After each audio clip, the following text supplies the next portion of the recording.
বিএনপিও বুঝেছে মানুষ এখানে সংস্কার চায়, কিন্তু ক্ষমতায় যাওয়ার পরে তারা আর জুলাই সনদ বাস্তবায়ন করতে চাচ্ছে না। তার মানে জুলাই অভ্যুত্থান এই পার্লামেন্টের প্রথম 2 অধিবেশন থেকে কার্যত কিছুই পেল না। 24-এর পরপরই কয়েকজন বুদ্ধিজীবী একটা সাংস্কৃতিক যুদ্ধে নামিয়ে দিলেন পুরো দেশকে।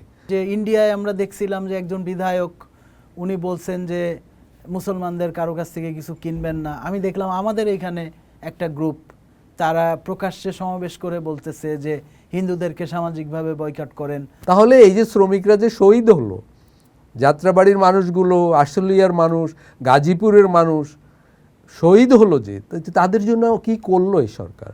জুলাইয়ের যে উল্টা পথের যাত্রাটা আমরা দেখছি, সেটা আসলে জনমানসে জুলাই সনদ বা সংস্কারের দাবির যে বিশ্বাসযোগ্যতা বা সেটার যে প্রয়োজনীয়তা, সেটা উল্টা সন্দিহান করে তুলছে। একটা রাজনৈতিক শূন্যতা আমরা দেখতেছি। মানে ধরেন ডানপন্থী বা ধরেন মাজারে যারা অ্যাটাক করছে এবং সেই ব্যাপারে যারা নির্লিপ্ত থাকতে গভর্নমেন্টের ইনফ্লুয়েন্স করছে, কোনো না কোনোভাবে এটা তার পলিটিক্যাল এজেন্ডা। জুলাইয়ের স্মারকগুলোর জন্য যে জাদুঘর নির্মাণ হচ্ছে, সেখানেও দুর্নীতির খবর বেরোচ্ছে। তার মানে একটা মহান গণ অভ্যুত্থানের সাথে এটা তো এই ধরনের দুর্নীতি, এই ধরনের অনৈতিকতা তো এক ধরনের বিশ্বাসঘাতকতার মতো আমি বলবো।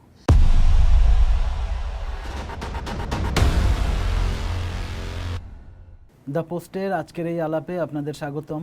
আমি বাকিবিল্লাহ। আমার সাথে আলাপচারিতায় আছেন লেখক ও গবেষক আলতাফ পারভেজ। আলতাফ ভাই, আপনাকে স্বাগতম। থ্যাংক ইউ, আপনাকে ধন্যবাদ। আচ্ছা, জুলাইয়ে আমরা দেখলাম যে একটা গণতান্ত্রিক রাষ্ট্র সমাজে যত ধরনের উপকরণ থাকা লাগে, যত ধরনের হারমোনি থাকা লাগে, তার সব কিছুই আসলে জুলাইয়ের যেই শিল্প ভাষা সেটার মধ্যে আমরা দেখলাম। কিন্তু তারপরে আমরা অন্তর্বর্তী সরকারের সময়ে আমরা আবার প্রচণ্ডভাবে জুলাইয়ের যেই ডিজায়ার সেটাকে পদদলিত হইতেও দেখলাম। তারপরে আমরা একটা নির্বাচনের মধ্যে দিয়ে একটা গণতান্ত্রিক সরকারের পর্বে এই মুহূর্তে আসি। জুলাইয়ের 2 বছর 2026 সালের জুলাই মাসে আমরা আসি। এই সময়ে দাঁড়িয়ে আপনি মানে জুলাইয়ের যে আকাঙ্ক্ষার প্রকাশ এবং তার পরবর্তী যে আফটারম্যাথ, সেই পুরা জিনিসটাকে কিভাবে দেখেন? ধন্যবাদ। আপনি একটা শব্দ বলছিলেন যে জুলুমের বিরুদ্ধে জুলাই, এবং আসলেই 2024-এর জুলাই অগাস্ট সেটাই ছিল। এবং এই জুলুমের বিরোধিতার দুটো দিক ছিল জুলাই, আমি বলবো। একটা হলো তার সাংগঠনিক দিক, একটা আদর্শিক দিক। সাংগঠনিক দিক কেমন? যে জুলাইয়ের অগাস্ট, 24-এর জুলাই হঠাৎ তৈরি হয়নি। এর একটা দীর্ঘ পটভূমি ছিল। শেখ হাসিনার আমলে 15 বছরে অনেকগুলো নানা শ্রেণী পেশার অনেক আন্দোলন হয়েছে। প্রত্যেকটা আন্দোলনই দমন করা হয়েছে, কিন্তু প্রত্যেকটা আন্দোলনেরই তো আকাঙ্ক্ষা দমন করা যায়নি। সেই আকাঙ্ক্ষার নির্যাস ছিল 24-এর জুলাই। সেই মানুষগুলো যারা বিভিন্ন শ্রেণী পেশায় আন্দোলন করেছে, তারা ওই আন্দোলনের ভিতর দিয়ে দাবি আদায় করতে পারেনি বটে, কিন্তু নানা ধরনের শিক্ষায় তো সমৃদ্ধ হয়েছে। সেই শিক্ষাটা কী ছিল? সেই সাংগঠনিক শিক্ষাটা ছিল দেশবাসীকে ঐক্যবদ্ধ হতে হবে একটা গণতান্ত্রিক সংগ্রামের জন্য। একা কোনো দল পারবে না, একা কোনো পেশাজীবীরা পারবে না একটা গণতান্ত্রিক বাংলাদেশ গঠন করতে। এটা ছিল জুলাইয়ের পূর্ববর্তী 1-2 দশকের দীর্ঘ শিক্ষা। আরেকটা শিক্ষা ছিল যে আমরা শুধু সরকার বদল করলে হবে না, আমাদের ব্যবস্থাটা বদল করতে হবে। আমরা স্বাধীনতার পরেও, মুক্তিযুদ্ধের পরে একটা দেশ পেয়েছি, পতাকা পেয়েছি, জাতীয় সঙ্গীত পেয়েছি, এগুলো বড় অর্জন, কিন্তু আমরা কলোনিয়াল রাষ্ট্র কাঠামো থেকে বের হতে পারি নাই। এইটাও ছিল আমাদের দীর্ঘ একটা শিক্ষা। এই শিক্ষাগুলো সমাজে জীবন্ত বীজ আকারে ছিল। সেই যে কলোনিয়াল রাষ্ট্র কাঠামো পরিবর্তনের শিক্ষা, শেখ হাসিনার শাসনামলের বিভিন্ন পেশাগত আন্দোলনের শিক্ষা, সেগুলা জুলাইয়ে এসে যুক্ত হয়। এটা হলো সাংগঠনিক দিক। আর একটা দার্শনিক জায়গাও ছিল, যেটা একটু আগে আমি বললাম, যে আমরা শুধু একটা নির্বাচনের জন্য লড়ছি না, আমরা শুধু একটা নতুন সরকার, নতুন পার্লামেন্টের জন্য লড়ছি না, আমরা একটা মুক্ত বাংলাদেশ, একটা গণতান্ত্রিক বাংলাদেশ, একটা অন্তর্ভুক্তিমূলক বাংলাদেশ চাই, যেখানে সকল জাতি সকল ধর্মের মানুষ নাগরিক হয়ে উঠবে, নাগরিকতার জায়গায় আমরা দাঁড়িয়ে এই রাষ্ট্রটা নির্মাণ করব। একটা নতুন বাংলাদেশের স্বপ্ন দেখিয়েছিল জুলাই, এবং শব্দটাও তৈরি হয়েছিল যে নতুন বন্দোবস্ত লাগবে আমাদের, আমরা পুরনো বন্দোবস্তে আর থাকবো না। পুরনো বন্দোবস্তটা কি? পুরনো বন্দোবস্ত মানে হলো 1792-এ কর্নওয়ালিস যে বন্দোবস্ত, যেই প্রশাসন রেখে গেছে, যেই ভূমি অফিস, যেই থানা, যেই দারোগা ব্যবস্থা, যেই ডিসি অফিস, যে সেখানে আমরা থাকবো না। এই প্রভুবৃত্তের সম্পর্ক, জনগণকে চাকর ভাবা, আর জনগণের টাকার যারা চাকরি করছে সেই প্রশাসকরা নিজেদের প্রভু ভাবা, এই প্রভুবৃত্তের সম্পর্ক থেকে মানুষ বেরোতে চেয়েছিল। ফলে জুলাইয়ের দার্শনিক দিকটাও বড় ছিল, সাংগঠনিক দিকটাও আমি বলবো একটা ইউনিক, একটা অনন্য সাংগঠনিক ছিল। জুলাই কোনো নেতৃত্ব দেয়নি কোনো দল, নেতৃত্ব দিয়েছে সকল মানুষ। আমি বলবো যে যখন কোটা আন্দোলন শুরু হয়, কোটা আন্দোলনকে যখন তিরস্কার করে রাজাকারের নাতিপুতি বলা হলো এবং ছাত্র সমাজ যখন তার বিরুদ্ধে জেগে উঠল, তারপর যে তখনকার শাসক দল হামলা করলো, ওই দিনের পর থেকে জুলাই আন্দোলন কিন্তু ছড়িয়ে গেল সারা দেশে। প্রাইভেট বিশ্ববিদ্যালয়ে, সাভারে, যাত্রাবাড়িতে, জাহাঙ্গীরনগরে, চট্টগ্রামে, খুলনায়। আসলে জুলাই আন্দোলনের মানে মূল পর্ব শুরু হলো ওই দিন থেকে। কিন্তু আজকে দেখুন, আজকে 2 বছর পরে আমরা যদি দেখি জুলাই আন্দোলনের সেই সাংগঠনিক নায়করা কোথায়? আপনি কোনো টকশোতে, পত্রিকায়, কোনো আলাপ আলোচনায় কি খুলনার কাউকে দেখেন? চট্টগ্রামের কাউকে দেখেন? দেখেন না। সেই প্রাইভেট বিশ্ববিদ্যালয়ের প্রতিনিধিরা কোথায়? এবং জুলাই আন্দোলনের যে দার্শনিক দিক, যেটা আপনি শুরুতে বললেন যে জুলুম বিরোধী চরিত্র, প্রভুবৃত্তের সম্পর্ক থেকে বের হওয়ার আকাঙ্ক্ষা, বৈষম্যের বিরোধিতা, মার্কেট সিন্ডিকেটের বাইরে আসার জন্য আকুতি জনগণের, সেই আলাপ নেই। সেই দিকে আমরা অগ্রগতি সাধন করতে পারিনি। সেই জন্যই আমি আমার লেখায় লিখেছি যে জুলাই আন্দোলনের সাংগঠনিক দিকটাও কিছুটা ব্যাহত হয়ে গেছে, এর দার্শনিক দিকটাও অর্জন করা যায় না অনেকখানি। আমরা নির্বাচন পেয়েছি, পার্লামেন্ট পেয়েছি, নতুন সরকার পেয়েছি, এগুলো, এবং যেই সরকারকে হটাতে চেয়েছিল মানুষ সেই সরকারও পালিয়ে গেছে, এগুলো তাৎক্ষণিক কিছু অর্জন আছে। কিন্তু এর যে বৃহত্তর গাঠনিক দিক, জনগণ যে একটা নতুন সমাজ, নতুন রাষ্ট্র, নতুন দেশ গঠন করতে চেয়েছিল, এর যে কনস্টিটিউশনাল দিক, সেইটাই কিন্তু আমরা এগুতে পারিনি বিশেষভাবে। এবং যেই জাতীয় ঐক্য গড়ে উঠেছিল জুলাই, সেইটাও কিন্তু ভেঙে গেছে, বিভাজিত হয়ে গেছে সমাজ। জাতীয় ঐক্য ভেঙে গেছে, ভেঙে দেয়া হয়েছে আমি বলবো ভেতর থেকে। একটা হচ্ছে যে ধরেন ইউনিটি এবং পুরা জায়গাটারে এই যে ট্র্যাডিশনাল পলিটিক্যাল ফ্রেমওয়ার্কের জায়গা থেকে দেখতে গিয়ে আমার মনে হয়েছে যে মাঝে মাঝে আমি একটা জায়গা আপনার কথা শুনতে শুনতে আমার মনে হচ্ছিল যেটা কিন্তু 2 বছর সময় লাগে নাই এটা বেহাত হইতে। যদি আমি সাংগঠনিক জায়গা থেকে দেখি, খুলনা, কুষ্টিয়া সেগুলি তো দূরবর্তী ব্যাপার। প্রথম বৈষম্য বিরোধী আন্দোলন, যার নামের সাথে বৈষম্য বিরোধী আন্দোলন আছে, সে যে 5 জনের মূল কমিটি বানাইলো পোস্ট জুলাইয়ে আইসা, তার মধ্যে একজনও প্রাইভেট ইউনিভার্সিটির স্টুডেন্ট থাকলো না, মানে 5 জনই ঢাকা বিশ্ববিদ্যালয়ের। অথচ এই ঢাকা বিশ্ববিদ্যালয়ে যেদিন হল ভ্যাকেন্ট করে আন্দোলন ছত্রভঙ্গ করে দেয়া হইল, তখন এই নেতাদের কারো ধারণাও ছিল না যে পরের দিন ব্র্যাকে বা ইস্ট ওয়েস্টে কোন ধরনের প্রতিরোধ তৈরি হবে। পুরা জিনিসটা আমি যদি লেভেল অফ স্বতঃস্ফূর্ততার জায়গাটা দেখি, তাইলে মানে এইটাই ছিল সেটার মূল বৈশিষ্ট্য। আর জনগণের মধ্যে যে ঐক্যটা হয়েছে আন্দোলন চলাকালীন তো সময়ে, ধরেন এইখানে তৃতীয় লিঙ্গের মানুষ, আমি জানি এটা বলার কতখানি ঠিক হইল, মানে হিজড়া সম্প্রদায়ের মানুষ, নারী, পুরুষ, তারপরে ধরেন ধর্মপ্রাণ ধর্মীয় পোশাকের মানুষ, এই যে বৃহত্তর জনগোষ্ঠীর মধ্যে যে ঐক্য হইল রাস্তায়, এবং যেই সহমর্মিতার সম্পর্ক দাঁড়াইল, যেই রাজনৈতিক গোষ্ঠী, সে তো আসলে সেই ঐক্যটার মানে যথাযথ রিপ্রেজেন্টেশন সে করলো না। 3টা শব্দ খুব স্পেশালি আসছে: অন্তর্ভুক্তি, বৈষম্য, নতুন বন্দোবস্ত।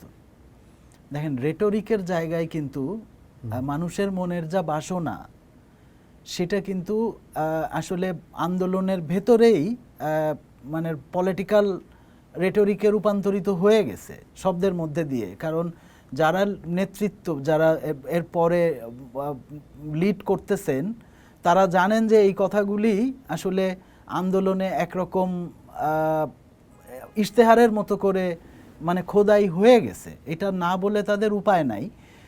কিন্তু তারপরে গিয়া মানে যেই ক্ষমতা কাঠামোটা হইল ইন্টারিম সরকারের সময়ে, সেখানে ছাত্ররাও থাকলেন, আমাদের যেই নেতৃত্ব তারাও থাকলেন, কিন্তু এই তিনটা শব্দেরই বা বিশেষ করে বৈষম্য এবং অন্তর্ভুক্তি, বৈষম্য বিরোধিতা এবং অন্তর্ভুক্তি, এই দুইটার আমরা কোনো আসলে ওই সময়টার মধ্যে, ওই সময়ের পলিটিক্যাল অ্যাপ্রোচের মধ্যে, বিশেষ করে আমাদের যে তরুণ ছাত্র নেতৃত্ব আছেন তাদের পলিটিক্যাল মানে সেটারে কি বলবো, অ্যাপিয়ারেন্সের মধ্যে কোথাও আমরা সেটার রিফ্লেকশন দেখলাম না। বরং দেখলাম যে আমাদের জনপ্রিয় ছাত্র নেতারা তারা নারীদের বেশ্যাকরণের যে প্রকল্প এই জায়গায় হইল এবং সরাসরি একটা হাজার হাজার মানুষের সমাবেশে মানে কর্মজীবী নারীদের একভাবে বেশ্যা বলা হইল এবং সেটার মধ্যে তারা উপস্থিত থাইকা তারা ম্যান্ডেট দিলেন।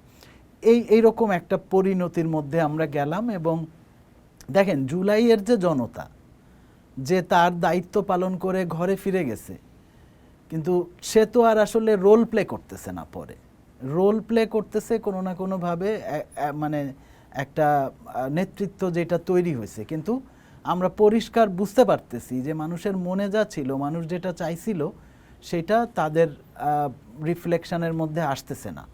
এরকম একটা বাস্তবতার মধ্যে আমরা জুলাই পরবর্তী সময়ে পড়ে গেলাম এবং আমরা দেখলাম যে নানান ধরনের ক্ষমতার শক্তির এক ধরনের ঐক্য আমরা দেখলাম এবং সেটার নানান রকম প্রকাশ আমরা দেখলাম, যেগুলি মানে যেই টলারেন্সের ডেমোক্রেটিক সোসাইটি, টলারেন্ট সোসাইটি, নাগরিক মর্যাদার যে সোসাইটি, সেটা পুরাটা তার মনে হইল যে একটা বিপদের দিকে যাত্রা শুরু করতেছে। তো সেইটার আগে যদি আমরা ধরেন আপনার কাছ থেকে আমার আর একটা বিষয় মানে সেই আলাপটাই আমরা মূল যাব, কারণ ওই আলাপের আমার আগের যেই কথাটা বলতেছিলাম ওই আলাপের মধ্যে দিয়ে আমরা, কারণ অভ্যুত্থান যেটা অভ্যুত্থান, আমরা তো মানে অভ্যুত্থানের যেই পরিণতি, সেই স্বপ্ন থেকে তো আমরা সরে যাব না, কখনোই সরে যাব না। মানে সেইটা যখনই না হোক, সবসময় তো আমার মনে হয় যে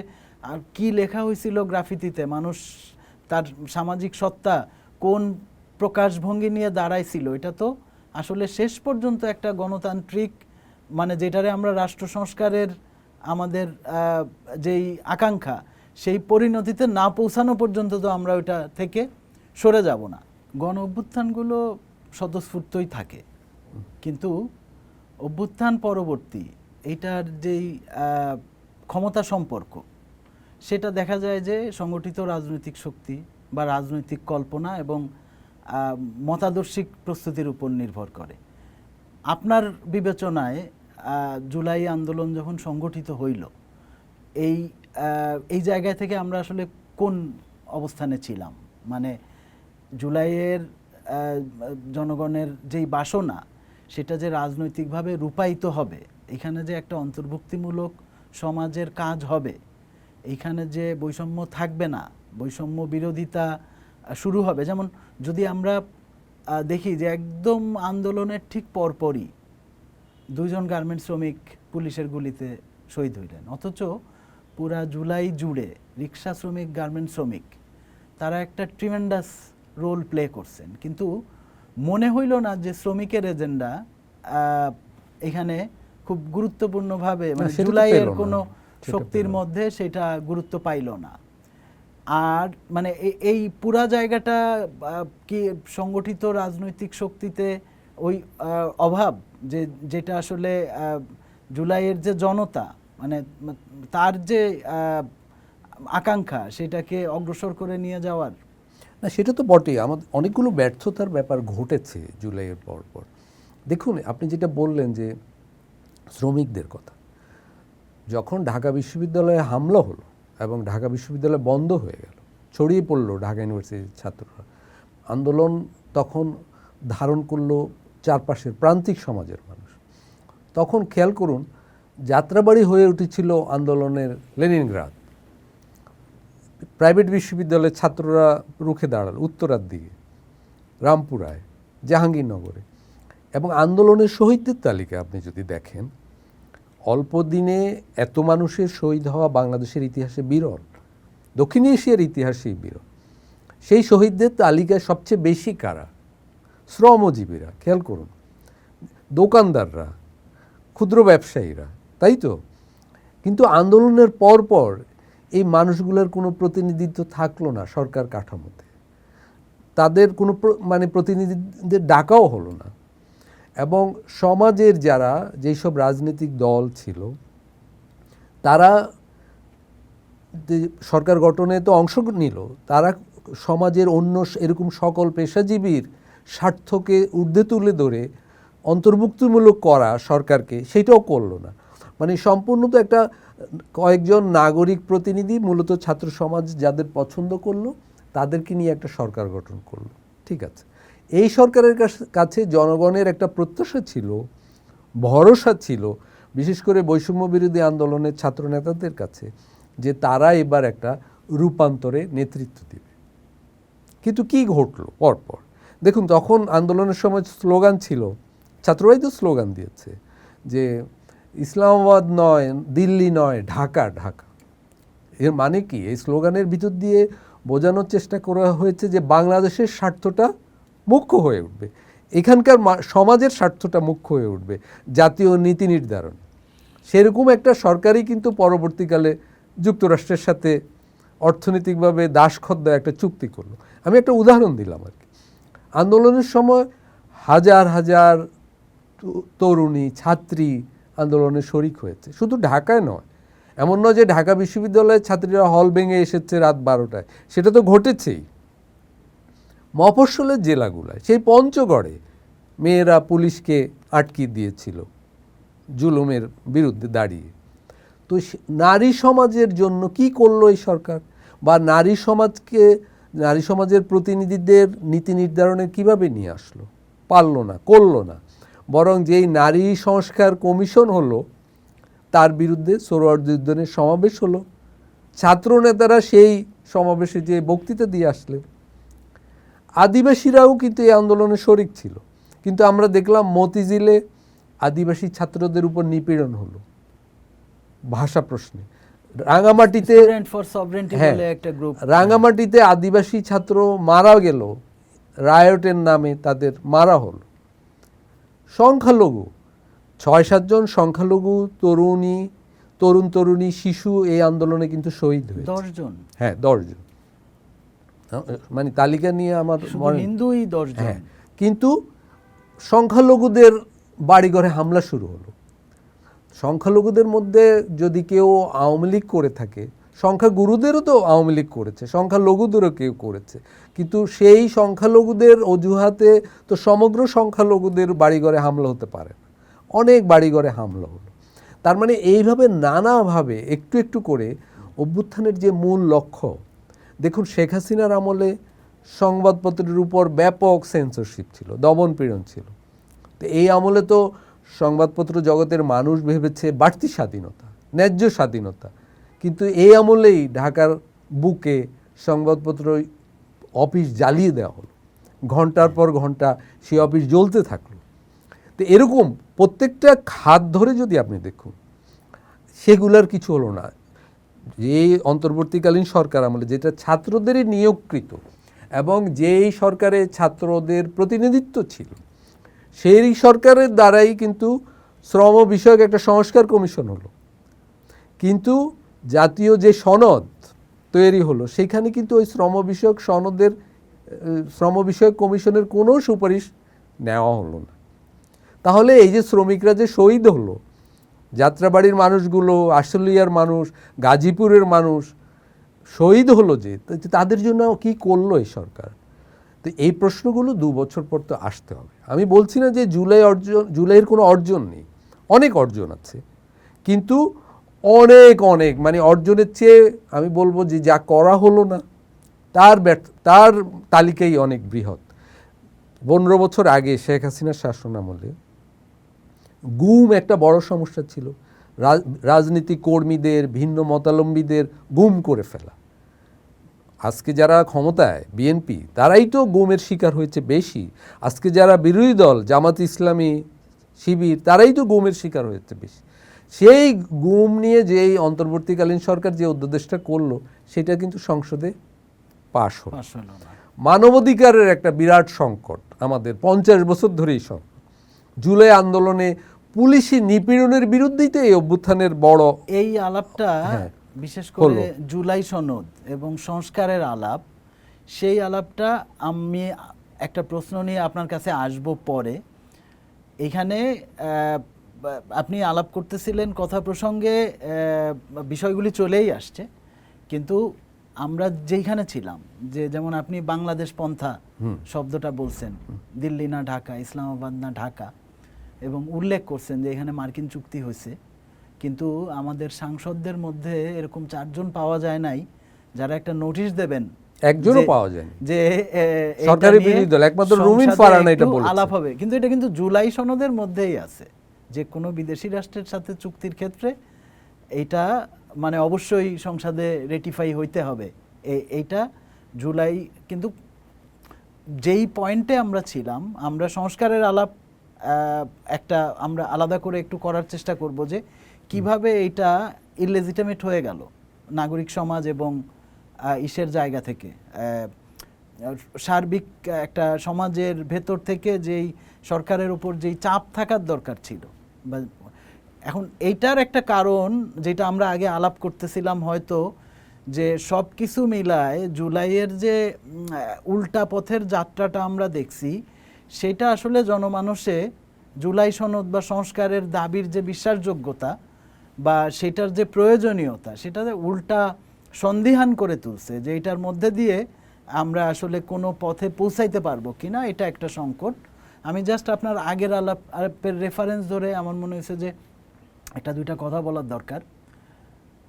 যেটা বাংলাদেশ পন্থার যেই আইডিয়াটা আসলো, এবং সেটার একটা কনটেক্সট আছে যে মাঝখানে আওয়ামী লীগের সময়ে আসলেই আমাদের পররাষ্ট্রনীতি এবং আমাদের মানে জাতীয় পলিসি সেটা এত বেশি ভারতমুখী এবং ভারতের সাথে আমাদের স্বার্থ সংশ্লিষ্ট বিষয়গুলি সেগুলিরে এত বেশি কনসিডার করা হয়েছে, আর বিশেষ করে পলিটিক্যাল রেটরিকের মধ্যে যে ভারত বাংলাদেশ স্বামী স্ত্রী, বা একজন মন্ত্রী বলতেছে যে ভারত যেন আরেকবার আওয়ামী লীগকে ক্ষমতায় রাখতে ভূমিকা পালন করে, এগুলির প্রভাব আছে। এগুলির প্রভাব জুলাই আন্দোলনের মধ্যে দিয়ে যে বাংলাদেশ পন্থা খুবই সঠিকভাবেই বাংলাদেশ পন্থার আইডিয়াটা আসছে, কিন্তু বাংলাদেশ পন্থার রূপায়ণ যেটা হয়েছে, ধরেন মাজারে অ্যাটাক হয়েছে, মনে হয়েছে যে এইটাই মনে হয় তাইলে নতুন বাংলাদেশ পন্থার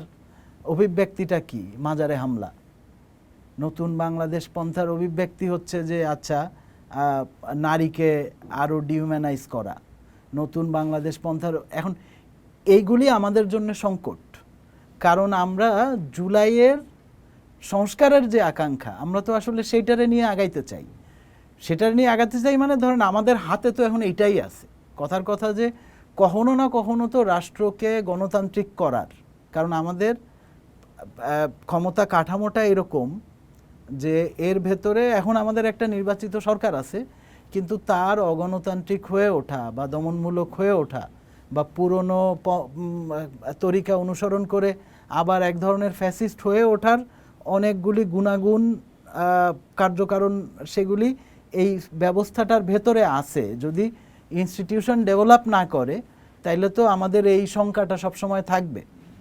ফলে আমাদের তো ওই সংস্কারের পথে যাওয়া দরকার, কিন্তু সেইটা আমরা দেখতেছি যে সংস্কারটা মনে হইল যে সংস্কারটা শুধু ডানপন্থীদের এজেন্ডায় পরিণত হয়েছে। এখানে আমরা আগে যেই ক্রাইসিসটা আলাপ করতেছিলাম যে সংগঠিত রাজনৈতিক শক্তি, আসলে এখন কোন রাজনৈতিক শক্তি এই সংস্কারের দাবিটারে সামনে তুলে ধরবে তার উপর অনেকখানি নির্ভর করবে। এখন যেহেতু এনসিপি চলে গেছে জামাতের পকেটের এটা মধ্যে। তো একটা ঠিক যে অভ্যুত্থানের পরপর সমাজে তো নানা ধরনের রাজনৈতিক দল আছে, সমাজে যেহেতু নানা ধরনের শ্রেণী আছে, রাজনৈতিক দলও নানা ধরনের থাকবে, নানা দল নানা শ্রেণীর প্রতিনিধিত্ব করে।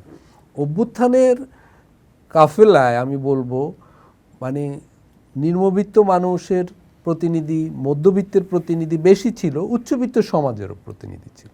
কিন্তু অভ্যুত্থান পরবর্তী সমাজে, অভ্যুত্থান পরবর্তী বাংলাদেশে পরিবর্তনবাদী যে রাজনৈতিক দলগুলো, তারা আমি বলবো পুরো শক্তি নিয়ে অংশ নেয়নি। অভ্যুত্থানের আগেও তারা ছিল, কিন্তু তারা তাদের সর্বোচ্চ শক্তি নিয়ে হয়তো অংশ নেয়নি। অভ্যুত্থানের পরেও তারা আমি বলবো আরও যদি বাড়তি শক্তি নিয়ে, তাদের পূর্ণ শক্তি নিয়ে অংশ নিত, তাহলে হয়তো অভ্যুত্থানের নির্মাণ থেকে এইভাবে জনস্বার্থ বিলীন হয়ে যেত না, পরিবর্তনের সংস্কারের চেষ্টাগুলো আস্তে আস্তে ক্ষয়িষ্ণু হয়ে যেত না, আমরা আরও একটা উন্নত সমাজের দিকে যেতে পারতাম, গণতান্ত্রিক সংগ্রামের আরও অনেকগুলো পুরনো দাবি এবার বাস্তবায়ন হতে পারত। সাংগঠনিক একটা ব্যর্থতার দিক আছে। আমি বলবো এটা এক ধরনের কু হয়েছে অঘোষিতভাবে, যে পুরনো বন্দোবস্তের রাজনৈতিক শক্তিগুলোই অভ্যুত্থানের পরে সরকারকে প্রভাবিত করেছে, সরকার গঠনে ভূমিকা রেখেছে, এবং নির্বাচনের ভিতর দিয়েও তারা আবার সরকার গঠন করতে পেরেছে, পার্লামেন্ট গঠন করতে পেরেছে। আপনি দেখুন এবারের পার্লামেন্টে যারা পার্লামেন্ট সদস্য হলেন 80-90 ভাগই কিন্তু কোটিপতি। আপনি এই পার্লামেন্টে শ্রমিকদের প্রতিনিধি পাবেন না, কৃষকদের প্রতিনিধি পাবেন না, নারীরা সংখ্যায় ঐতিহাসিকভাবে এই পার্লামেন্টে সবচেয়ে কম, সংখ্যালঘু কম, আদিবাসীও কম।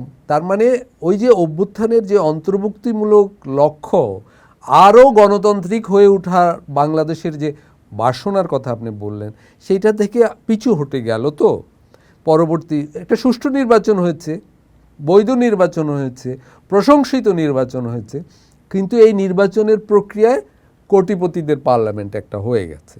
তার মানে ওই যে নিম্নবর্গের স্বার্থটা এই পার্লামেন্টে তো জয়যুক্ত হবে না, এটা ধরে নেওয়া যায়। সেইটার একটা কারণ হলো যে অভ্যুত্থানকালে এবং অভ্যুত্থান পরবর্তী সময়ে এখানে যে পরিবর্তনবাদী যে রাজনৈতিক দলগুলো ছিল, রূপান্তরবাদী রাজনৈতিক দলগুলো ছিল, সংস্কারবাদী রাজনৈতিক দলগুলো ছিল, তারা মানে আমি বলবো পূর্ণ শক্তিতে অভ্যুত্থান গঠনে, অভ্যুত্থান পরবর্তী নির্মাণে অংশ নিতে পারেনি, অংশ নিতে দেওয়া হয়নি, বা তাদের নিজেদের ব্যর্থতা আসে। এটা আমি যেহেতু কিছুটা আসলে আপনি যেই রাজনীতির কথা বলতেছেন পরিবর্তনবাদী, আমাদের লেফট প্রোগ্রেসিভ একটা পলিটিক্যাল গ্রুপের সাথে যেহেতু আমিও ছিলাম লম্বা সময়, তো এইটার ধরেন এটার আসলে কনসিকোয়েন্সটা কি, এটা সেটা হচ্ছে যে একটা গুরুত্বপূর্ণ জায়গা ছিল যে আমাদের বিশেষ করে বাম রাজনৈতিক দলগুলি, তাদের একটা ব্যাখ্যা ছিল। আমরা ভেতরে এগুলি নিয়ে বিভিন্ন বাদানুবাদ আর্গুমেন্ট করছি যে আওয়ামী লীগ চলে গেলে এখানে উগ্র ডানপন্থীরা চলে আসবে। এখন তারা এই সিচুয়েশানে পাবলিকলি না হইলেও ইন্টারনালি ব্যাখ্যা করতেছে যে আমরা ঠিকই ছিলাম, এই যে দেখো উগ্র ডানপন্থীরা এইভাবে চলে আসতেছে। এগুলি যখন আমরা আলাপ করছি ভেতরে, আমি বলার চেষ্টা করছি বিভিন্ন সময় যে আওয়ামী লীগ চলে গেলে যদি উগ্র ডানপন্থীরা আসে, সেটা মনে করে তো অনন্তকাল কেউ আওয়ামী লীগকে টিকায় রাখতে পারবে না। ফলে সে যতদিন থাকবে ততদিন উগ্র ডানপন্থা আরও মারাত্মকভাবে আসার সম্ভাবনা বাড়বে। ফলে এটা মিনিমাইজ করার পদ্ধতি হচ্ছে লেফট প্রোগ্রেসিভদের আওয়ামী লীগের বিরোধী ফোর্স হিসেবে আরও ফ্রন্টলাইনার হওয়া। এখানকার বাম শক্তিগুলি কেয়ারটেকার সরকারের দাবিতে আন্দোলন করছে, কিন্তু সব সময় একটা আওয়ামী লীগের বিরুদ্ধে অল আউট কোনো স্ট্রাইকিংয়ে যাইতে তাদের ভেতরের বাধাটা এটা ছিল, এই যে সংকোচটা যেটা। সত্যি কথা হচ্ছে যে যদি আমি এক বাক্যে বলি, আওয়ামী লীগরে হটানোর ক্ষেত্রে তাদের দ্বিধাদ্বন্দ্ব ছিল, এবং সেই কারণেই 24-এর আন্দোলনরেও মানে ধরেন ইন্ডিভিজুয়াল প্রচুর লেফট কর্মীরা এটার মধ্যে অংশ নিছে, কিন্তু অ্যাজ এ পলিটিক্যাল গোষ্ঠী লেফটরা মানে এটার সাথে অল আউট নামতে পারে নাই তার ওই দ্বিধার কারণে। আর একটা গুরুত্বপূর্ণ ব্যাপার ছিল যে যেমন ধরেন কোটা আন্দোলনের মধ্যে যে অর্থনৈতিক ন্যায্যতার প্রশ্নটা ছিল সেইটাকে অ্যাড্রেস করতে না পারা। 2018 সালে যেমন আমার মনে আছে যে আমি অনেকখানি আইসোলেট হয়ে গেলাম, কারণ তখন আমার বন্ধু বান্ধব আমাদের প্রগতিশীল সার্কেল কোটা আন্দোলনরে একটা ডানপন্থী প্রতিক্রিয়াশীল মুক্তিযুদ্ধ বিরোধী আন্দোলন হিসেবে ব্যাখ্যা করতেছিলেন। তো আমি যেহেতু এটারে অর্থনৈতিক ন্যায্যতার প্রশ্ন দিয়ে দেখতেছিলাম এবং পুরা কোটা ব্যবস্থাটা আসলে এর আগে থেকে, এটা 2007-8 সাল থেকেই কিছু কিছু আমাদের ইনার সার্কেলে আমরা আলাপ করছি যে 55-56% কোটা, বিশেষ করে 30% মুক্তিযোদ্ধা কোটা, যেটা আসলে কখনোই 8-9%-এর বেশি ফিল হচ্ছিল না, এবং এরপরে আইসা এটা থার্ড জেনারেশনে নিয়ে যাওয়া হইল। তো এই পুরা ব্যবস্থাটা অন্যায্য ছিল এবং সেইটার বিরুদ্ধে যেই প্রতিক্রিয়া, কিন্তু খেয়াল করেন আমাদের এন্টায়ার লেফট এবং প্রোগ্রেসিভ বুদ্ধিজীবী মহলের বেশিরভাগটাই এইটা যে ন্যায্যতাটা আছে সেটা আইডেন্টিফাই করতে পারে নাই। এখানে আমার একটু আমি ভিন্ন মত আছে, সেটা হলো আমি মনে করি দেখুন গণ অভ্যুত্থানকালে যে দ্রোহ যাত্রা হলো সেটা 2রা আগস্ট, তাই তো? আমি বলবো এই যে কারফিউ ভেঙে এই যে ওই দিনের যে মিছিল হলো, এই মিছিলটাই তো গণ অভ্যুত্থানের ভাগ্যটা নির্ধারণ, শেখ হাসিনার ভাগ্য নির্ধারণ করে দিয়েছে। 5ই আগস্টে যে ওনাকে পদত্যাগ করতে হলো তার একটা বড় কারণ ওই কারফিউ ভেঙে দ্রোহযাত্রায় ব্যাপক মানুষের সমাবেশ। এই যে দ্রোহযাত্রার মিছিল, ওইটা কিন্তু আমি বলবো প্রগতিশীল বামপন্থী জনসংখ্যাই বা অংশগ্রহণকারী বেশি ছিল, মানে এবং এই আন্দোলনে রাজনৈতিক দল আকারে তো আসলে কেউই অংশ নেয়নি, এবং রাজনৈতিক দল আকারে বামপন্থী রাজনৈতিক দল তো ছোট ছোট অনেকগুলো দল, প্রধান দলগুলো যে পুরো শক্তিতে গণ অভ্যুত্থানে অংশ নিয়েছে আমিও বিশ্বাস করি না, কিন্তু কর্মী বাহিনী এবং বিভিন্ন শ্রেণী পেশায় থাকা পরিবর্তনবাদী মানুষ তারা কিন্তু আমি বলবো সম্পূর্ণ শক্তিতেই অংশ নিয়েছে। সংস্কৃতি কর্মীরা, ছাত্র অঙ্গনে যারা আছে, সংবাদ মাধ্যম জগতে যারা আছে, এমনকি যারা ব্যক্তিগত জীবনে আছে, চাকরিজীবী, যে বিভিন্ন পেশায় কিন্তু অতীতে রাজনীতিক কর্মী ছিল কোনো না কোনো প্রগতিশীল দলের, পরিবর্তনবাদী দলের, রূপান্তরবাদী দলের, তারা কিন্তু অংশ নিয়েছে। এবং আন্দোলনের গণ অভ্যুত্থানের দ্রোহযাত্রার দিনটাই ছিল আমি বলবো একটা বড় নির্ধারক দিন।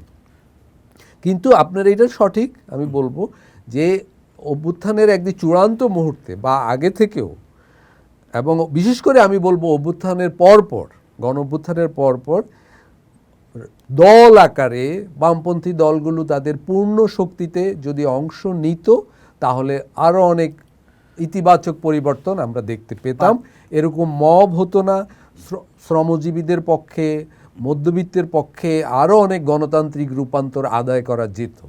পার্থক্যটা যেখানে তৈরি হয়েছে, ধরেন বামপন্থী রাজনৈতিক দলগুলি পূর্ণ শক্তিতে অংশগ্রহণ করলেও তাদের যেই নেতাকর্মীরা পার্টিসিপেট করতো, তারা কিন্তু মুভমেন্টে পার্টিসিপেট করছে। ধরেন দ্রোহযাত্রা বা এর আগের কর্মসূচিগুলি, যেগুলি গানের মিছিল, নূর হোসেন স্কোয়ার থেকে পদযাত্রা, তাতে এখানে ঢাকা শহরের বামপন্থী কর্মী, মধ্যবিত্ত, যেই কালচারাল পেরিফেরির মানুষ, তারা সবাই হাজির ছিল, কিন্তু ব্যক্তি হিসেবে হাজির ছিল। আমি বলতেছি যে দলগতভাবে কেউই অংশ নেয় নাই। এখানে জামাত বা হেফাজতে ইসলাম বা অন্যান্য ইসলামিক গ্রুপও তো আর দলগতভাবে অংশ নেয় নাই, কিন্তু তাদের কর্মীদের ক্ষেত্রে যেটা ছিল যে তাদের দলীয় নির্দেশনা ছিল। এইখানে যেটা হয়েছে যে সর্বশক্তি দিয়ে একটা পার্টি অফিসে, আমি পার্টির নাম না বলি, সেইখানে মিটিংয়ে অংশ নিতে আমি নিজে উপস্থিত ছিলাম, যে একটা গানের মিছিলের কর্মসূচির দিন তারা একটা পরবর্তী কর্মসূচি নিয়ে ওই পার্টি অফিসে একজন বামপন্থী শীর্ষ নেতা সবাইরে চ্যালেঞ্জ করছে যে, এবং তাদেরকে অভিযুক্ত করছে যে এইখানে আমেরিকা এবং দ্রিকের ইনফ্লুয়েন্সে অনেক লোক আসছে, এগুলি কি হইতেছে আমরা জানি, তাদের অফিসে বসে এইসব মিটিং টিটিং কেন করা হইতেছে ইত্যাদি ইত্যাদি। আমি বললাম যে ক্রাইসিসটা হয়েছে যে ইসলামিস্টরা যেমন গোষ্ঠী হিসেবে, পলিটিক্যাল গোষ্ঠী হিসেবে এটা ক্লেম করার জন্য পুরাপুরি রেডি ছিল, অ্যালার্ট ছিল, এইটা বামপন্থীরা, প্রোগ্রেসিভরা, সংস্কৃতি কর্মীরা তাদের চেয়ে কোনোভাবেই কম অবদান রাখে নাই। আমি যদি পাবলিক পার্টিসিপেশনের জায়গায় আলাপ করি, যেই জনতা নির্দলীয় 95% এই আন্দোলনের যারা পলিটিক্যাল গোষ্ঠীর না, আমি ধরে নিই যে 5% লোক হচ্ছে পলিটিক্যাল গোষ্ঠীর, কিন্তু 100% পলিটিক্যাল ক্লেইমটা প্রায় চলে গেল ডানপন্থীদের পকেটে। এই পুরা জিনিসটা হচ্ছে যে আন্দোলনের চরিত্রটারে ওন করতে যেই দোদুল্যমানতা। কারণ ধরেন এই যে ইন্ডিভিজুয়ালরা, ইভেন আনু মোহাম্মদের সভাপতিত্বে যেই গ্রহযাত্রা, সেটাও ইন্ডিভিজুয়ালদের এক ধরনের বামপন্থী কর্মীরা আছে বিভিন্ন দলের না, কিন্তু এখানে আমার যেটা বক্তব্য, যে মনে করেন যদি বামপন্থী প্রগতিশীল দলগুলোর কাঠামোগত বা দলীয় সিদ্ধান্ত নিয়ে ঝাঁপিয়ে পড়ার ব্যর্থতাও হয়, তারপরেও অভ্যুত্থান পরবর্তী যারা ক্ষমতায় ছিল, যারা অভ্যুত্থান পরবর্তী স্বপ্ন নির্মাণের দায়িত্বে ছিল, তাদের তো এই গণ অভ্যুত্থানকে অন্তর্ভুক্তিমূলক করার দায় আছে। শ্রমিকদের জন্য, নারীদের জন্য, সংখ্যালঘুদের জন্য, আদিবাসীদের জন্য, সকল অর্থাৎ সবার জন্য একটা নতুন বাংলাদেশ নির্মাণের দায়িত্ব তো তারা কাঁধে নিয়েছিল।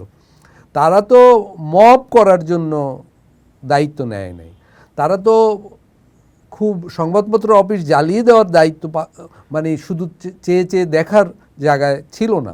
তাদের তো একটা জাতীয় দায়িত্ব ছিল যে একটা নতুন বন্দোবস্ত করবে তারা, তাই না? ফলে যদি সমাজের কোনো, আমি আপনার সাথে একমত পোষণ করি যে দক্ষিণপন্থী শক্তিগুলো যেরকম পার্টি আকারে সিদ্ধান্ত নিয়ে, প্রকাশ্যে না, সাংগঠনিক সিদ্ধান্ত আকারে কর্মীদের মোবিলাইজ করেছিল গণ অভ্যুত্থানে, এবং পরবর্তীতে বামপন্থী শক্তিগুলো সেটা পারে নাই বা করে নাই, করলে ভালো হতো। কিন্তু তাদের না করা দিয়ে তো পরবর্তী অনাচার, ব্যর্থতা কোনোভাবে আপনি জাস্টিফাই করতে পারবেন না, না, অবশ্যই। এবং সেটাকে আমি বলছি যে গণ অভ্যুত্থানের দার্শনিক দিকের বেহাত হওয়া। না, আমি আপনার সাথে অবশ্যই একমত। মানে তাদের তো আমাদের যারা, এটা আমরা অনন্তকাল, আমাদের জীবদ্দশায় আমরা যতদিন থাকব, আমরা এই যে অভ্যুত্থানের পরে যারা দায়িত্ব নিছিল, তারা যেই অসংবেদনশীলতার পরিচয় দিছে এবং এই ক্ষমতা কাঠামো যে বিভিন্ন রকম উৎপীড়নের সহযোগী হয়ে গেছে, এটা তো আমরা কখনোই ভুলতে পারবো না। এগুলি জুলাইয়ের মানে যেই ধরেন জুলাইয়ের যে স্বতঃস্ফূর্ততা, জুলাইয়ের সামাজিক সত্তার প্রতি এক ধরনের অপমানজনক এটা, এবং জুলাইয়ের যে একটা মহান গণ অভ্যুত্থানের, যে গণ অভ্যুত্থানে 800-1000 লোক শহীদ হয়েছে, সেই গণ অভ্যুত্থানের নির্মাণের যারা দায়িত্ব, তাদের আমলে শত শত মাজার ভাঙা হচ্ছে, শত শত ওরসে হামলা হচ্ছে, নারীদের কোণঠাসা করা হচ্ছে, দুর্নীতি হচ্ছে। এই অভ্যুত্থানের সাথে যুক্ত সংগঠকরা যদি দুর্নীতি করে, তাইলে সেই অভ্যুত্থানের নৈতিক শক্তি আর কোথায় থাকলো? এটা যে সাংস্কৃতিক জাগরণ হওয়ার কথা ছিল, সেই জাগরণকে তো আমি বলবো পিছন থেকে টেনে ধরা হলো। আজকে দেখুন, জুলাই অভ্যুত্থান তো জাদুঘরে ঢোকানোর ব্যাপার হয়নি, মাত্র 2 বছর হলো। তারপরও যখন জুলাইয়ের স্মারকগুলোর জন্য যে জাদুঘর নির্মাণ হচ্ছে, সেখানেও দুর্নীতির খবর বেরোচ্ছে। তার মানে একটা মহান গণ অভ্যুত্থানের সাথে এটা তো এই ধরনের দুর্নীতি, এই ধরনের অনৈতিকতা তো এক ধরনের বিশ্বাসঘাতকতার মতো আমি বলবো। আমি সেই জন্য যুক্তরাষ্ট্রের সাথে যে চুক্তি, সেটাও আমি বলবো জুলাই আন্দোলনের সাথে চরম অসামঞ্জস্যপূর্ণ, বিশ্বাসঘাতকতামূলক আপনি যে বাংলাদেশ পন্থার কথা বললেন, বাংলাদেশ পন্থা তো সংকীর্ণ একটা শব্দ নয় শুধু। আমাদের নির্বাচনে, আমরা শেখ হাসিনার আমলে নির্বাচনী ব্যবস্থা অবক্ষয়ের শিকার হয়েছিল। ভারত থেকে বিদেশ সচিবরা, সুজাতা সিংরা এসে এখানে নির্বাচন কিভাবে হবে বলে দিত। এটা তো বাংলাদেশের জন্য একটা অপমানকর ব্যাপার ছিল, তাই তো? বাংলাদেশের মানুষ, বাংলাদেশ সরকার ট্রানজিট দিয়েছে, পানির অধিকার পায়নি। বছরের পর বছর পানি নিয়ে আলোচনা হতো, কিন্তু পানির ন্যায্য হিসেবে পায়নি। এগুলো তো বড় ধরনের বেদনার ব্যাপার ছিল। সেই বেদনার জায়গায় বাংলাদেশ পন্থার শব্দটা এসেছে এইটা, যে সমস্ত সারা বিশ্বের সকল দেশের সাথে বাংলাদেশের দ্বিপাক্ষিক সম্পর্কের ক্ষেত্রে বাংলাদেশের নীতি নির্ধারকরা, শাসকরা তার পুরো স্বার্থ, ন্যায্য হিস্সাটা আদায় করবে। তাই কি হলো অভ্যুত্থানের পরে? তা তো হলো না। দেখা গেল যে 1% শুল্ক কমানোর বিনিময়ে আমাদের অর্থনৈতিক সার্বভৌমত্ব পুরোটা আমরা দিয়ে আসলাম। আমাদের কোনো ছাত্র সংগঠন এটা বিরোধিতা করলো না। আমাদের পার্লামেন্টে যারা, যেই পার্লামেন্টে প্রতিদিন জুলাইয়ের এজেন্সি নিয়ে, জুলাইয়ের মালিকানা নিয়ে ডিবেট হচ্ছে, সকল দল জুলাইয়ের মালিকানা দাবি করছে, তারা এই যুক্তরাষ্ট্রের সাথে চুক্তির প্রশ্নটাই উত্থাপন করলো না যে চুক্তিটা প্রকাশ করা হোক। আপনি দেখুন, আদানির সাথে যখন বিদ্যুৎ চুক্তি হয় শেখ হাসিনার আমলে, সেই বিদ্যুৎ চুক্তি নিয়ে ভারতের লোকসভায় মহুয়া মৈত্র তৃণমূল কংগ্রেসের প্রশ্ন তোলার পর ওনার লোকসভার সদস্যপদই বাতিল হয়ে যায় আদানিদের চাপে পড়ে। তার মানে ভারতের মহুয়া মৈত্র যে সাহস দেখিয়েছেন বাংলাদেশের স্বার্থে, বাংলাদেশের সংসদ সদস্যরা আজকের পার্লামেন্টে সেই সাহস বা দায়িত্বটুকু পালন করতে পারছেন না। তো এইটা তো আমি বলবো এটা বিরাট একটা হতাশার দিক। আজকে জুলাই অভ্যুত্থানের পর যখন দ্বিতীয় বার্ষিকী হচ্ছে, আমাদের যে শ্রমজীবী মানুষগুলো মারা গেছে সেই পরিবারগুলো কি শুধু ভাতার জন্য শহীদ হয়েছে? এটা তো দুর্ভাগ্যের ব্যাপার যে শুধু ভাতা দিয়েছি আমরা, তাদের যে অর্থনৈতিক পলিটিক্যাল ইকোনমির ক্ষেত্রে যে প্রত্যাশা ছিল যে মার্কেট সিন্ডিকেট আর কাজ করবে না, অর্থনৈতিক সম্পর্কের ক্ষেত্রে একটা রূপান্তর ঘটবে, তাই না, অর্থনৈতিক বন্দোবস্ত পাল্টাবে, আপনি এটা তো চেয়েছিল তারা। তো সেক্ষেত্রে 100 ভাগ দিতে না পারেন 50 ভাগ তো আপনি দিবেন, কিন্তু সেই আলাপ কই, সেই পদক্ষেপ কই? সেরকম কিছু তো হলো না এখনো। দু বছর চলে গেল। অনেকে বলবে যে এখনো সময় আছে, এখনো হতে পারে, কিন্তু অভিমুখটা কোন দিকে? অভিমুখ তো সেই দিকে নয়। এইটা হলো মূল ব্যাপার। এখন যেটা ধরেন একটা বিষয় মনে হয় যে আমি আর আপনি অন্তত একটা মানে কিছু ডিফারেন্স থাকা সত্ত্বেও একইভাবে চিন্তা করতেছি যে একটা রাজনৈতিক শূন্যতা আমরা দেখতেছি। মানে ধরেন ডানপন্থী বা ধরেন মাজারে যারা অ্যাটাক করছে এবং সেই ব্যাপারে যারা নির্লিপ্ত থাকতে গভর্নমেন্টের ইনফ্লুয়েন্স করছে, কোনো না কোনোভাবে এটা তার পলিটিক্যাল এজেন্ডা। আমি বলতেছি যে এটা তার পলিটিক্যাল এজেন্ডা। এখন তার বিপরীতে মানে কথার কথা যে রাজনীতি এবং ক্ষমতা তো মানে ভারসাম্য সবসময় একটা তো একটা বিপরীত চাপের ব্যাপার থাকে। তো একটা প্রোগ্রেসিভ লিবারেল পলিটিক্সের যে শূন্যতা সেটা তো আমরা দেখতেছি, এবং কখনো কখনো মনে হইতেছে আমাদের সিভিল সোসাইটির কারো কারো অ্যাপ্রোচে যে তারা বিএনপিরে মনে করতেছেন যে বিএনপি নিজে সেই শূন্যতা পূরণ করে দিবে। মানে যখন আমাদের রাজনীতি ধরেন আরও ডান ভর কেন্দ্রে ঝুঁকে যাচ্ছে, তখন এই জায়গায় আপনার কি মনে হয়? মানে ধরেন একটা এর সাথে আমি একটু ধরেন আওয়ামী লীগের বিচার প্রক্রিয়া একভাবে শুরু হয়েছে। এখন একটা আলাপ ছিল যে ধরেন সমাজের মধ্যে আপনি এরকম পাবেন, কেউ কেউ মনে করবে যে না আসলে আওয়ামী লীগরে সিনের বাইরে রাইখা এই শূন্যতা পূরণ হবে না। আমি বলতেছি এই মতের পক্ষে কেউ কেউ থাকবে।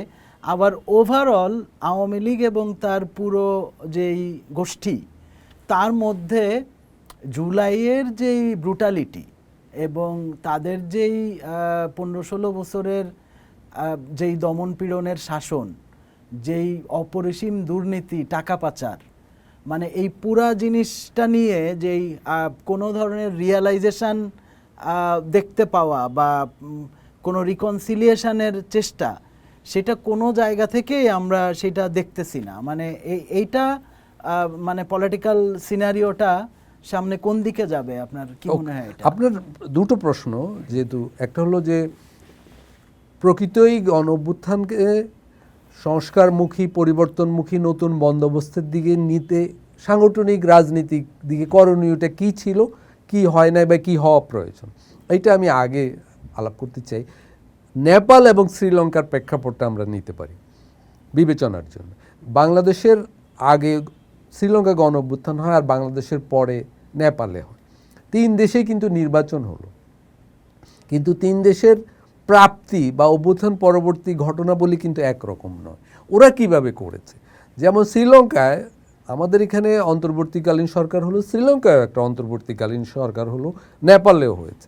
শ্রীলঙ্কায় অন্তর্বর্তীকালীন সরকার দায়িত্ব নেওয়ার পর অভ্যুত্থানের চেতনা বিরোধী কাজকর্ম শুরু করেছিল। তখন পন্থীরা কি করলো, আমি সেই উদাহরণটা শেয়ার করতে পারি।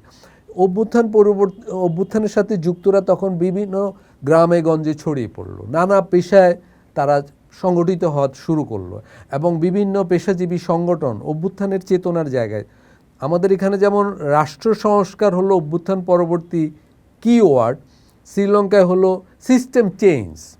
তারা চারিদিকে সিস্টেম চেঞ্জ কথাটা ছড়িয়ে পড়লো, যে সিস্টেম চেঞ্জের জন্য আমাদের সংগঠিত হতে হবে।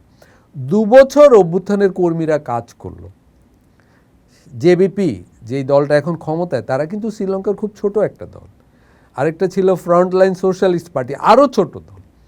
এরা সবাই শ্রীলঙ্কার জেলা উপজেলায় বা প্রান্তিক সমাজে ছড়িয়ে পড়ে সংগঠিত হয়ে আবার নির্বাচনের দাবি তুলল এবং 2 বছর পর ওরা নির্বাচন আদায় করল এবং শ্রীলঙ্কায় একটা কিন্তু পরিবর্তনমুখী মধ্য বামপন্থী সরকার কিন্তু গঠন করতে সমর্থ হল।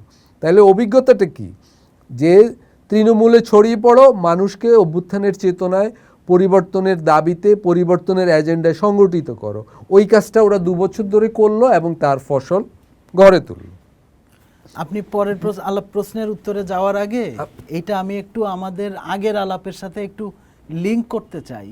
কেন লিঙ্ক করতে চাই? কারণ ধরেন শ্রীলঙ্কায় জেভিপি ছোট পার্টি হইলেও অভ্যুত্থানের মধ্যে তারা আবার প্রচণ্ড সক্রিয় এবং কমিটেড, যেটারে আমি বলতে পারি যে সংগঠিত শক্তি।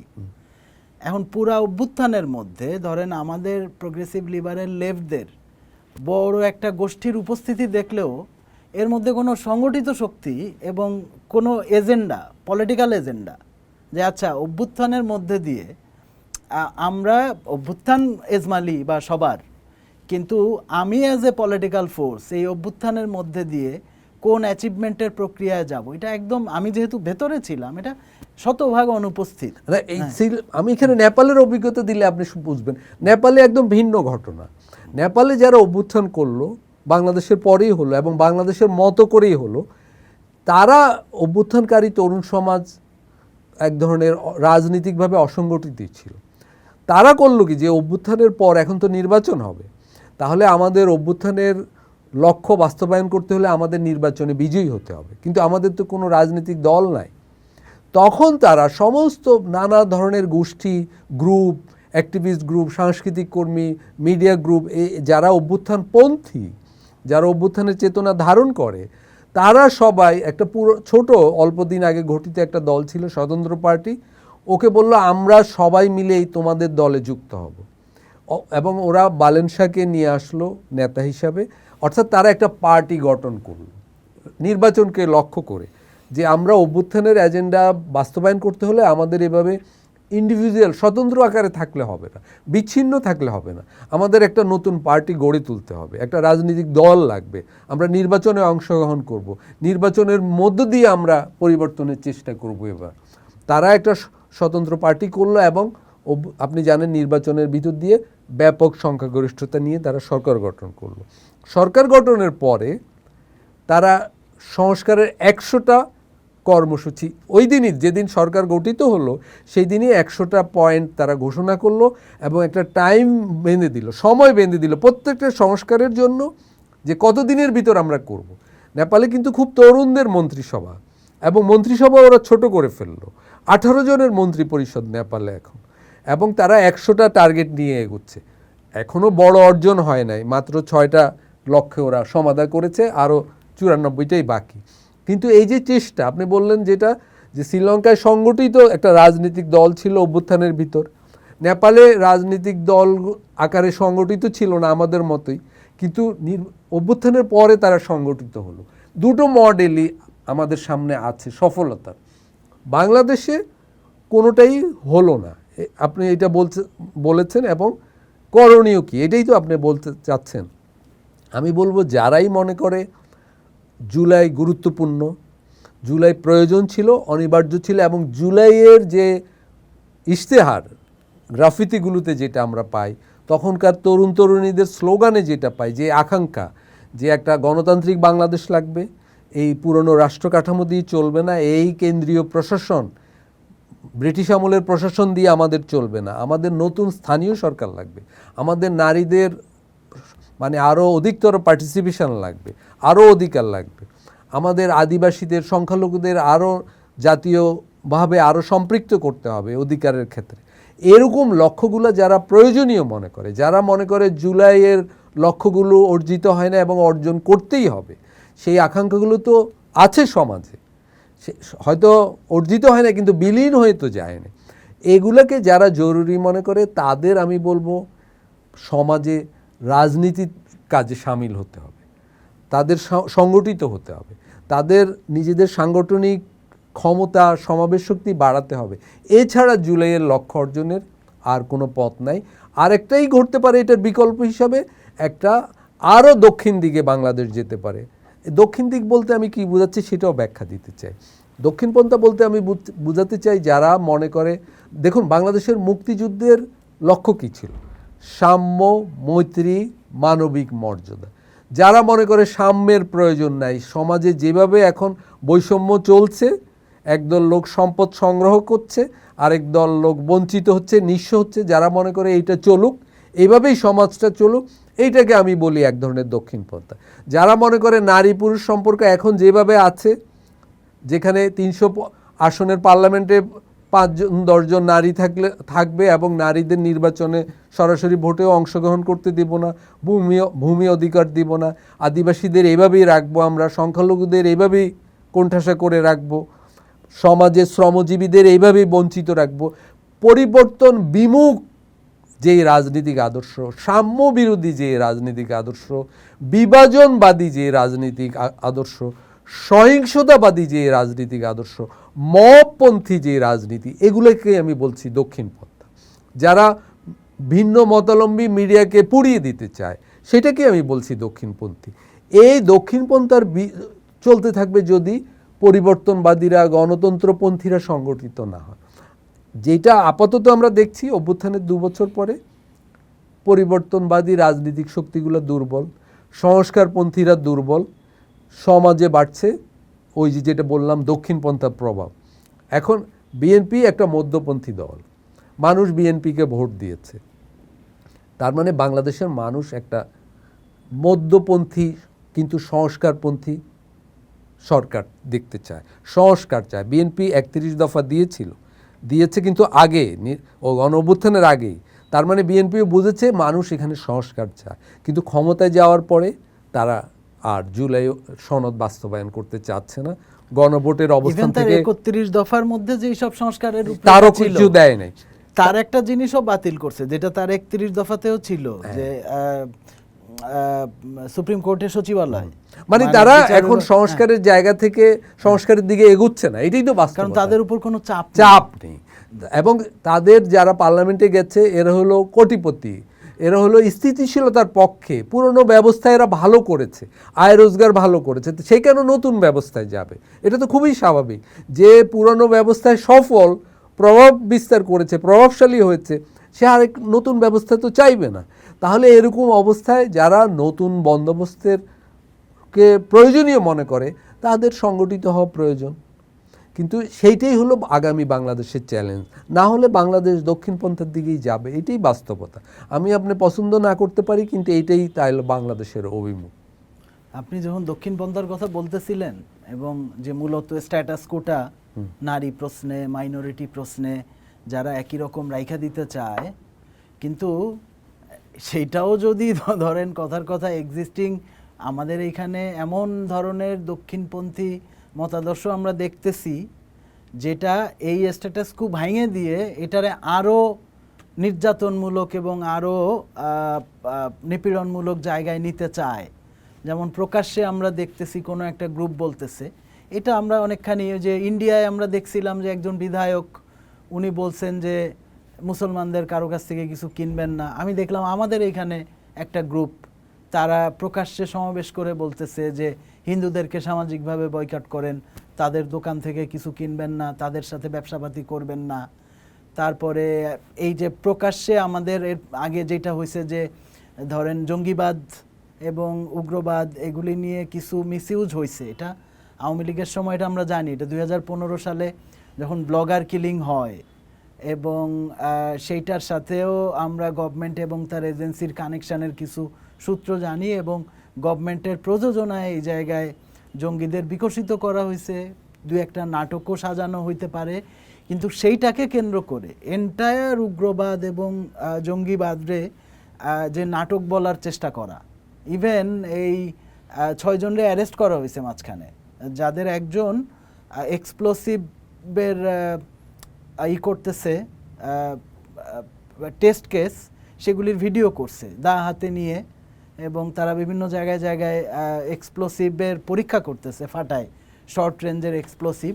আমরা দেখতেছি তাদের পক্ষে পাবলিকলি অ্যাডভোকেটসি করার লোক আছে যে না মানে তাদের পক্ষে, বা এগুলি নানান কিছু, যেটা যে এক্সিস্টিং স্ট্যাটাস করে একই রকম রাখার যে দক্ষিণ পন্থা, সেটা যেমন আমাদের একটা বিপদ, আরও বড় বিপদ হচ্ছে যে ইভেন এই স্ট্যাটাস কুও যথেষ্ট না, মানে এখানে আরও অনেক বেশি উগ্র ধরনের দক্ষিণ পন্থার একটা প্রচেষ্টা, এবং সেটা তো আমরা ইন্টারিমের সময়ে এই ধরনের কিছু, যেমন ব্লগার কিলিংয়ের ইনফ্লুয়েন্সার হিসাবে একদম প্রকাশ্যে কাজ করা জসিমউদ্দিন রহমানি, তাকে রিলিজ করা হইল।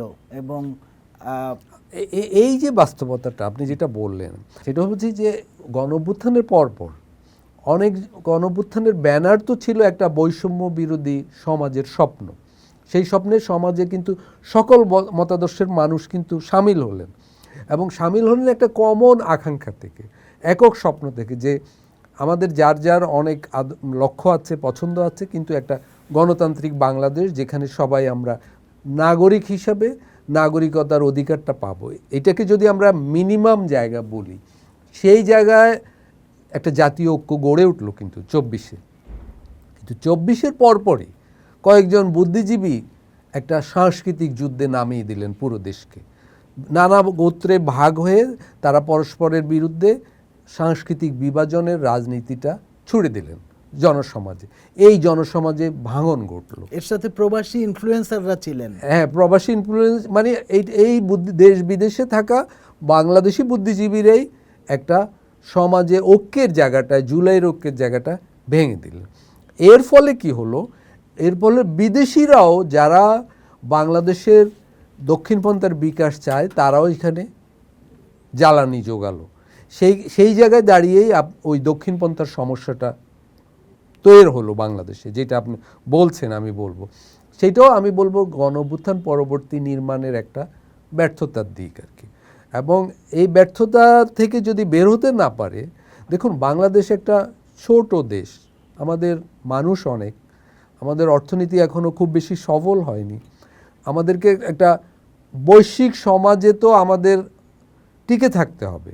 আমাদের প্রচুর মানুষ বিদেশে কাজ করতে যায়, এবং আমাদের একটা যা কিছু রপ্তানি সেটাও ইউরোপ আমেরিকায় যায়, এবং বড় দেশগুলোর সহযোগিতাও আমাদের প্রয়োজন। একটা মানে উইন উইন দ্বিপাক্ষিক সম্পর্ক লাগবে। সেই জায়গায় দাঁড়িয়ে আমি বলবো একটা মধ্যপন্থী গণতান্ত্রিক বাংলাদেশি মানে সমৃদ্ধির দিকে এগোতে পারে। আজকে যদি বাংলাদেশকে আমরা একটা দক্ষিণপন্থী আফগানিস্তান ধর্মী রাষ্ট্রের দিকে নিয়ে যাই, আমি বলবো বাংলাদেশের অর্থনৈতিক সমৃদ্ধির জায়গাটাও অনেক কমে যাবে। এই সংখ্যাগুলো আছে, এই আশঙ্কাগুলো বাস্তব, কিন্তু সেই জায়গাটা একটা, সেটা জুলাইয়ের জায়গা থেকে পিছু হটা হবে, বেশ অনেকখানি পিছু হটা হবে। আমি শেষ প্রশ্নটা আপনার কাছে করব। মাঝখানে একটা আলোচনায় একজন সঞ্চালক আরেকজনকে, আমার সহ আলোচককে জিজ্ঞেস করতেছিলেন যে আপনারা কেন এখনই সরকারের বিরুদ্ধে এইভাবে কথা বলতেছেন। তখন আমি আমার অবজারভেশন বললাম যে আমাদের যারা বিরোধী পক্ষ, আমার তো মনে হচ্ছে যে সরকারের বিরুদ্ধে বিরোধী দলের কোনো রোলই তারা প্লে করতেছে না। সেটা মার্কিন চুক্তির বিষয়ে হোক, আইন শৃঙ্খলার বিষয়ে হোক, বরং মানে আমরা কিছু জনগুরুত্বহীন মেকি বিরোধিতা এবং পার্লামেন্টে সোফার, আমি আমার অবজারভেশনটা বললাম। তো আপনার কাছে আমার প্রশ্ন, ইলেকশন হয়েছে, গণতান্ত্রিক সরকার, আপনি যেটা বলতেছিলেন যে আমাদের মানুষের আকাঙ্ক্ষাও যে একটা মধ্যপন্থী ধারার সরকার এখানে চালাবে, কিন্তু গণতন্ত্রে তো আসলে বিরোধী দলের ভূমিকা খুবই গুরুত্বপূর্ণ, কিন্তু আমাদের এখানে বিরোধী দলের রোলে আছে জামাত ইসলাম। ইতিহাসে মানে তার যেই পলিটিক্যাল পজিশন, সেটা দিয়ে সে কোনো বিরোধী দলের রোল প্লে করতে পারবে এটা নিয়ে এমনি একটা ধরেন ডাউট সবসময় আছে। তারপরে এত এত এই সোফার আমাদের এই পার্লামেন্টারি ডেমোক্রেসি যতদূর দেখলেন, এটা নিয়ে আপনার কমেন্ট এবং এটার ভবিষ্যৎ কোন দিকে যাচ্ছে? এখানে দুটো ব্যাপার। আপনার একটু আগে আরেকটা প্রশ্ন ছিল যে আওয়ামী লীগ সম্পর্কে, আর এখন আপনি বললেন জামাত ইসলাম সম্পর্কে। দেখুন, পার্লামেন্টের যে অভিজ্ঞতা জামাত ইসলামের, তাদের এটা বেশ শক্তিশালী সাংগঠনিক, মানে সংখ্যায় অনেক বড় একটা বিরোধী দল, প্রায় 80-90 জন বিরোধী দলের সংসদ আছে, কিন্তু তারা কিন্তু জনসমাজের ইস্যুগুলো নিয়ে অন্তত এই দুটো অধিবেশনে কোনো শক্তিশালী রোল প্লে করতে পারলো না। বাজেট অধিবেশনে অর্থ বিলের সময় এমনও দেখা গেল তাদের কোনো সংশোধনী প্রস্তাব নেই। হামের মতো এত বড় ঘটনা ঘটলো, 700 শিশু মারা গেল, কিন্তু এই নিয়ে বড় ধরনের কোনো গুরুত্ব দিয়ে কথা বলল না তারা মূলত ইসলামী ব্যাংক নিয়ে কথা বলল, অথচ জনজীবনের বড় সমস্যা ছিল এটা।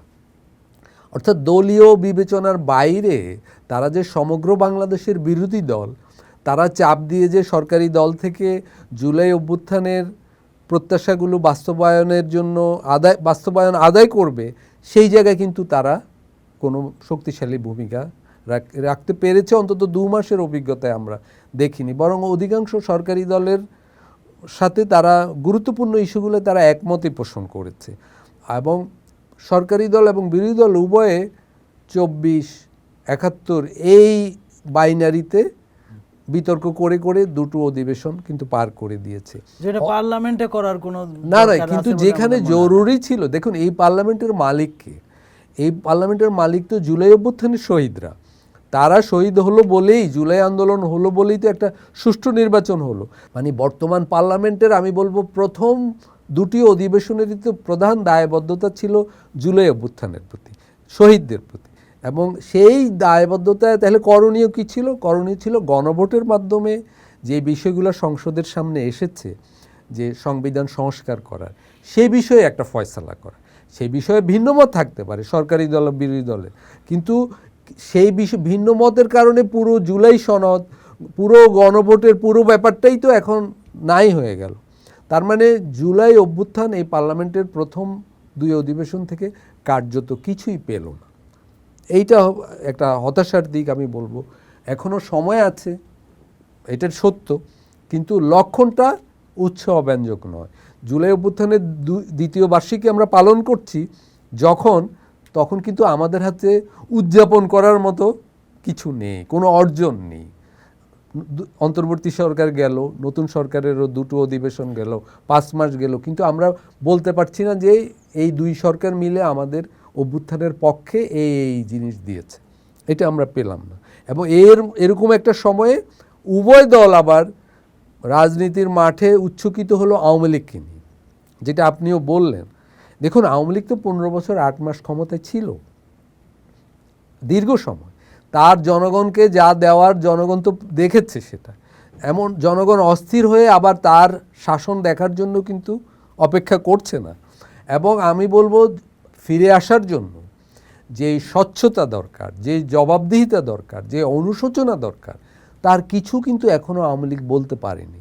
তাদেরকে অবশ্যই জুলাই আন্দোলনকালে হত্যাকাণ্ডের একটা ব্যাখ্যা দিতে হবে, অর্থ পাচারের একটা ব্যাখ্যা দিতে হবে, তা দুর্নীতির একটা ব্যাখ্যা দিতে হবে, তাকে জনগণের কাছে জবাবদিহি করতে হবে।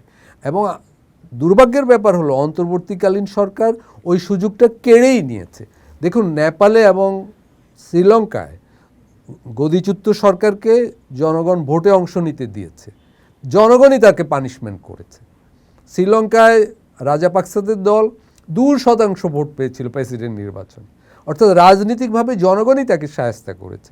নেপালে ওলি, যিনি গদিচ্যুত প্রধানমন্ত্রী, তিনি ভোটে বালেনশা 36 বছর বয়সী এক তরুণের কাছে চরমভাবে হেরেছেন, অর্থাৎ ওনার রাজনৈতিক ক্যারিয়ারই শেষ।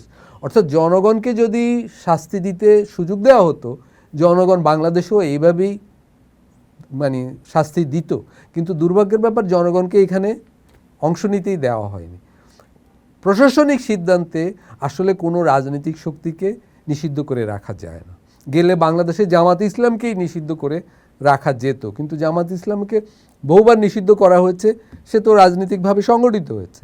ভারতে মানে আরএসএস 3বার নিষিদ্ধ ছিল, পাকিস্তানেও জামাত ইসলাম বহুবার নিষিদ্ধ ছিল। তার মানে দক্ষিণ এশিয়ার অভিজ্ঞতাটা আমাদের বলে প্রশাসনিক সিদ্ধান্তে কোনো দলকে নিষিদ্ধ রাখা যায় না, জনগণের হাতে ছেড়ে দিতে হয়। এবং জনগণের মধ্যে যদি গণতান্ত্রিক চেতনা শক্তিশালী হয়ে ওঠে, তাহলে কোনো অগণতান্ত্রিক শক্তি, ফ্যাসিবাদী শক্তি আসলে রাজনৈতিকভাবে টিকে থাকতে পারে না। কিন্তু গণতন্ত্র যদি দুর্বল থাকে, তখনই ওই শক্তিগুলো সফল হয় আর কি। অনেক ধন্যবাদ আলতাফ ভাই।